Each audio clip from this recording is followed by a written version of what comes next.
এই ছেলে, এই তোরা বহ, জুতা হারিয়ে গেছে গা, বহ, যে এর দরকার আছে ওই তো নিছে, তুই তো কিপটা কিনলে গিয়া, তুইও তো এমন কিপটে হয়, জুতা হারিয়ে গেছে, জুতা হারাইলে অসুবিধা কি, যে নাই হে ওই তো নিছে, অসুবিধা কি?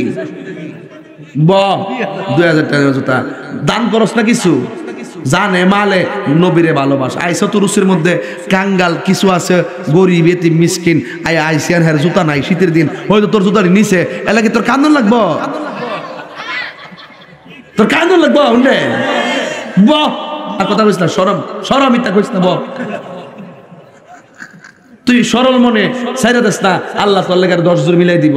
আর যদি কোন নিচে গা রে হাই হতাশ করস রে, নিচে গা মাল হারাইলে হাই হতাশ করতে নাই, পড়তে হয় ইন্না লিল্লাহি ওয়া ইন্না ইলাইহি রাজিউন। হ্যাঁ তো নিচে গা, তো তুই মরে যাবি গা, স্টিক করবি তো,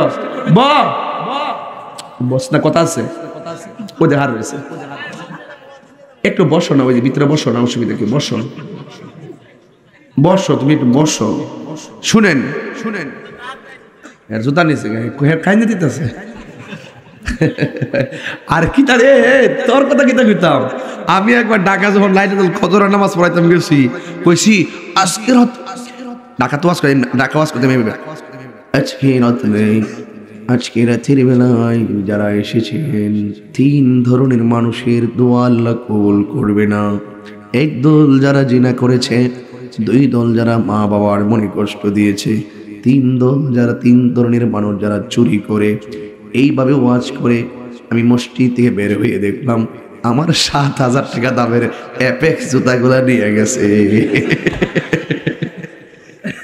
আর তোর কথা কি তা কইতে পারে বেটা, আমার তো হয়ে গেছে।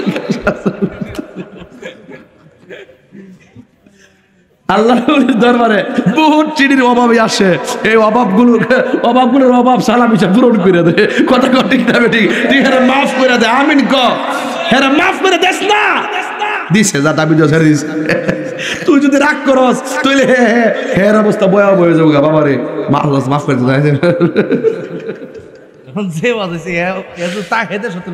হ্যাঁ, আর জানি সত্রে দয়া করে ভালাই দিয়ে যাইস গিয়া, বান্দার হক নষ্ট করিস না, করলে কিন্তু আল্লাহ মাফ করতো না, বুঝা লইস, কিন্তু হ্যাঁ আমি মাফ লইছি জুড়ে। আচ্ছা ঠিক আছে, আপনারা আসলে আবার রাষ্ট্রে দেখে জানেননি এই এর লাগিয়ে দে, ঠিক আছে, আসলে আমি এইভাবে ওয়াজ করি না। আর যতগুলা কথা কইছি আপনার কষ্ট হয়েছে, তাহলে আমি ফাঁকে 5 মিনিট একটা কথা কয়ালে আব্বা, আমি একটু পরে জিকির আজকে করবো, কিন্তু আমরা আজকে সবাই দোয়াটা করে যাবো, ঠিক আছে তো ইনশাল্লাহ।